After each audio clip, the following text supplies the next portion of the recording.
Welcome to Evening TV. Part of what these narcissistic men look like on the surface turned out to be so completely, utterly not what they were for real. And that was that, they kind of had this appearance of being, a little bit macho, a little bit misogynistic, a little bit sort of the dominant male type of guys. And the shocker was that, and so a lot of women that are like me, that were operating on sort of this primal level, like not really thinking it through a lot yet. Here I was, basically in my early 20s. I have some thumbnails of lion families, because this is really sort of the way that I was shopping for a husband or for a man. Is that I was really I had in my mind, I was very much the lioness, wanting to settle down and have a couple of cubs, and all I wanted was a big lion to roar, and I would do everything to take, just like the lionesses do. They do everything to take care of the male lion. They do all the hunting. They do basically everything, and just for that protection, just for that, that he has their back and the protection of watching out for she and the cubs. And so I had a husband, a father, an older brother, and I had one of my oldest best friends as a godfather to my eldest son. And I, just based on those guys alone, not even bringing the women into it, but just based on those things alone, I thought I had my back covered. I thought my kids and I were safe, that we were protected, because we had a husband, a father, a brother, etc., etc. And what I come to realize is that, so, what do you do when the lion turns on the family, right? Well, you would hope that the brother lion or the father lion would come charging in. But they had already, she was living with this, she already moved out of the house to go live with this guy, because they'd already turned on her. In my own family, what I saw happening is that my husband, my parents, and my brother called my husband a loser. They thought that when I first met him, they totally acted superior to him. They thought that they thought he was way beneath me, blah, blah, blah. But he turned that around really fast, and how he did it was he flattered them.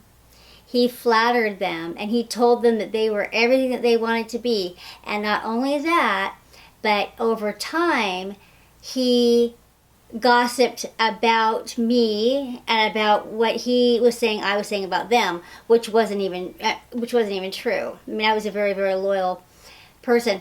But looking back on it, it didn't even start there. There had been a lifetime worth of my brother, my father never standing up for me, never protecting me. And so it really is true when they say that narcissists really just can't stand weakness. They are, as much as they have this whole control thing and all that, they are huge wimps. And I mean, to me, it is just so super unattractive. When I think about, I would have just thought, part of what made it so that I didn't see things, because the story that I told myself about who my husband was, he would never have done this, because I told myself that my husband was someone who took pride in providing for his family. And so the way that I had always treated him, because he didn't have anything when we met, we built everything together. But I always deferred, I always made sure that I protected his ego when it came to how we handled money and how we talked about money. And I always made sure to, make sure that he got to, make appearances publicly, that he got to, definitely have the sense that he was providing for his family. Even though, we were definitely a team effort. It wasn't like, it certainly wasn't anything like my second husband, who really basically has taken financial responsibility for me and my kids practically since he's known us. Really incredible, way above and beyond what I ever would have expected him to do. What anyone would have expected him to do. He took above and beyond responsibility for things that my first husband should definitely have been doing. My second husband did, because my first husband weaseled out of it. So I thought that part of what the narcissist would have is pridefulness about not wanting anyone to think that they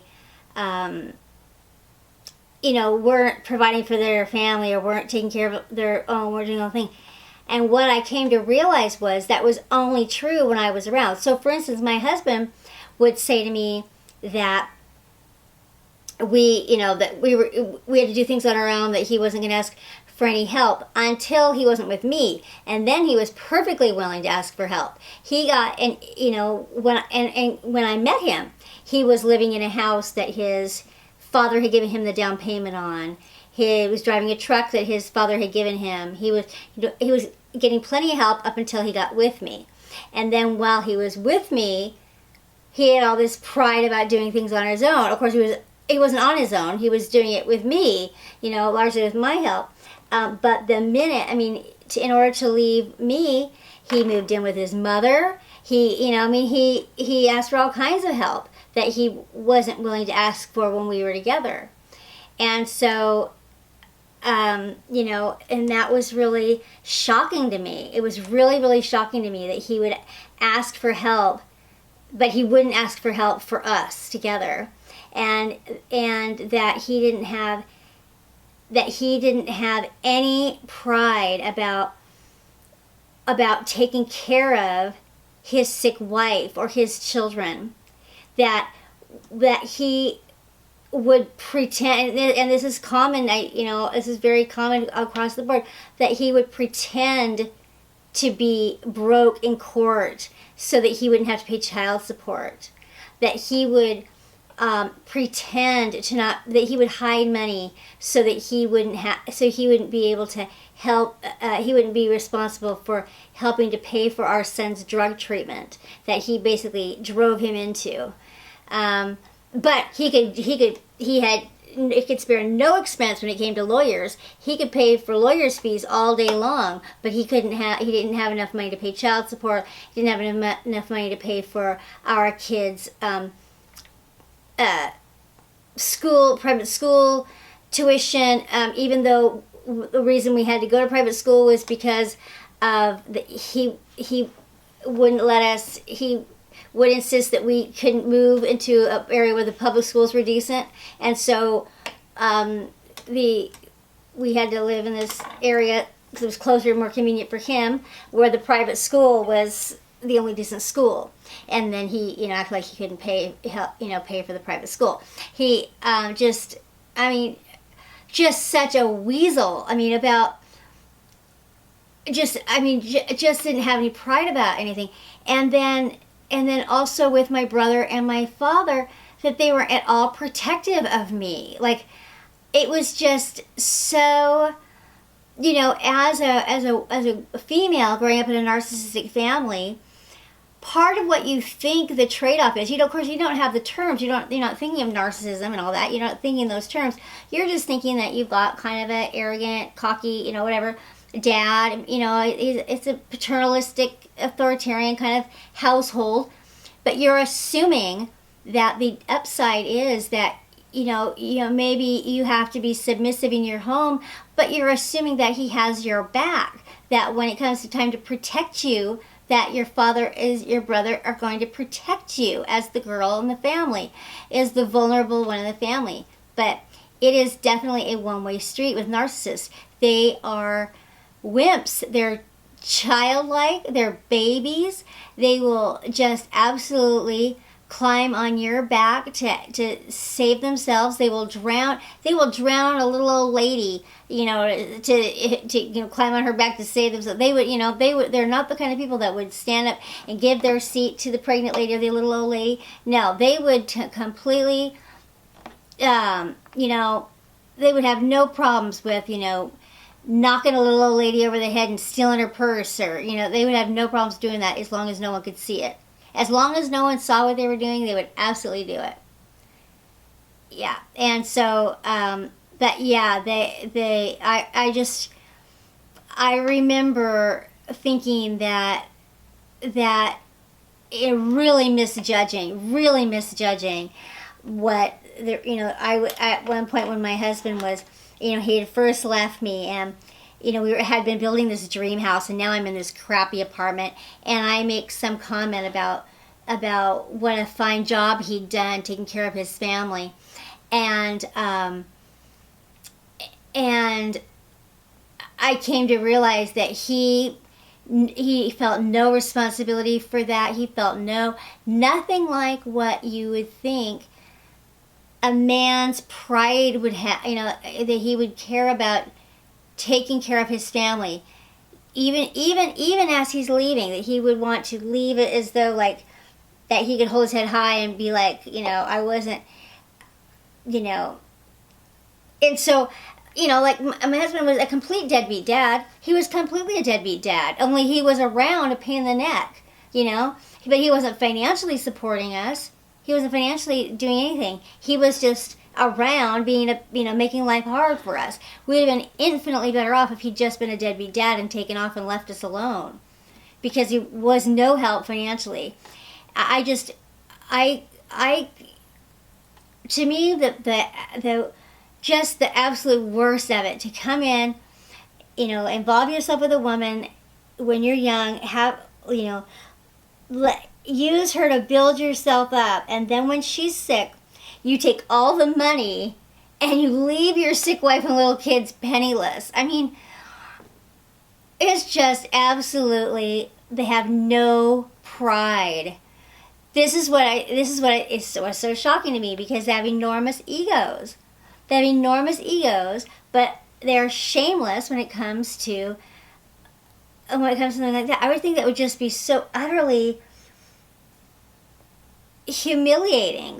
To me, it just is such a bad reflection on what a man is supposed to be, to do that. It's just absolutely the hugest turnoff.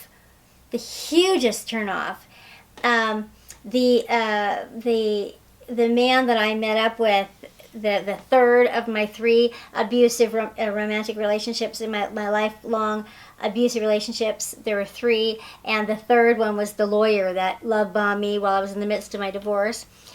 Same sort of thing with him. He was this very wealthy, successful lawyer, and he was so stingy, just absolutely so utterly stingy and miserly, and it was so unattractive. It was just absolutely the worst, most unattractive quality that I could imagine a person having. I mean, just, because it was a metaphor for how they were all across the board too, because they were stingy.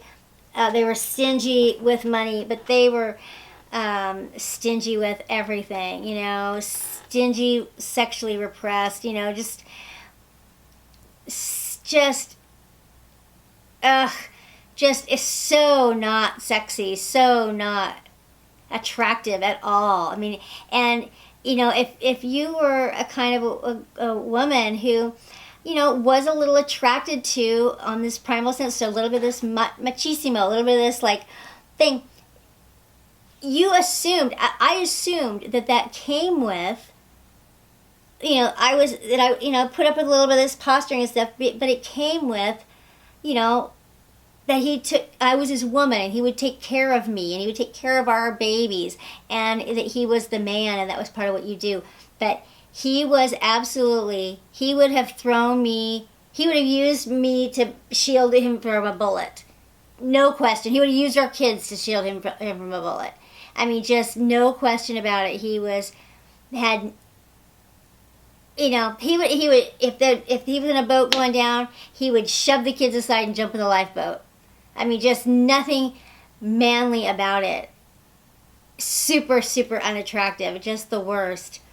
So that is, and I don't know what they say to themselves about that. Like, because they have such lofty, pitching each other, building each other up. But my dad and my brother and my husband all knew that each other had, my brother wasn't as much, but my father is getting right in there with my soon-to-be ex-husband, trying to steal money from his own daughter. I mean, it's just absolutely just everything that a man is not supposed to be. Just the worst. So anyway, let me know what your guys' experience is with this. I know that this is not just me. This is everybody that has these same stories. That but it just is. It's such a shock, because you would think that narcissism, that it would come with, that there would be this piece of it would sort of work to your benefit, would be that they did have a pridefulness about making sure that everyone knew that they could take care of their responsibilities, that they wouldn't just, freeload off of a woman, that they wouldn't use a woman like that, like a baby, like a little kid, that they would be responsible like a man. But no, absolutely not. Just every kind of concept that I have for what a man is supposed to be, it turns out a narcissist was not in any way. So you think that the meek, mild mannered guy is not going to have the traditional manly things about him, but that's absolutely not true. My husband that I have now is very quiet. He's very he doesn't get in any contest with anybody about who's the bigger man, yet he is by far and away the most,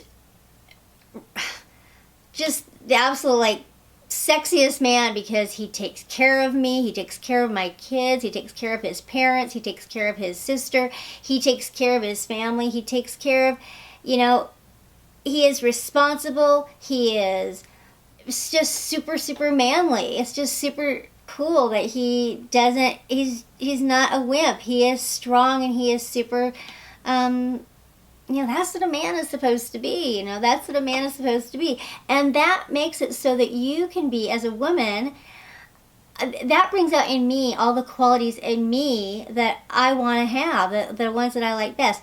If you, and this was true actually in my marriage with him, is that, if you have a husband who, isn't protective of you and doesn't take care of you, then you have to take care of yourself, and you have to be, and so I was always like that, because I didn't have a protective father.